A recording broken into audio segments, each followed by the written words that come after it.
Hello guys! For today's video, ipapakita ko sa inyo kung ano yung nabili ko sa isang Pinoy food store dito sa Germany.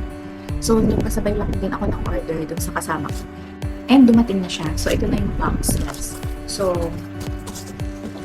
ito sa inyo kung ano yung mga binili kong kaibigan. So, una.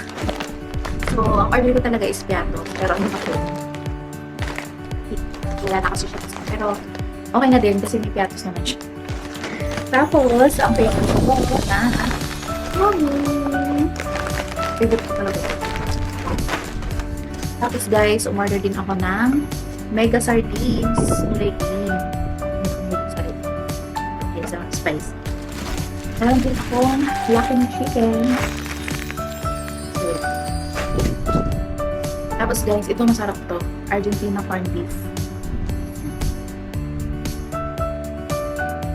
Bumili ko ng sinigang mix. Tapos ng sinigang. Tapos, meron akong sukang pinakurat. So, ito. Kasama. Ayan guys. Sukang pinakurat. And, wala kasi siya stock ng nuggets. Kaya, ito na lang. Yung nam. And then, alamang gisado. And last, yung aking garlic pork longganisa. So, masarap itong, Midas product. Ay, ito yung order. So, yun guys. Thank you for watching. Bye!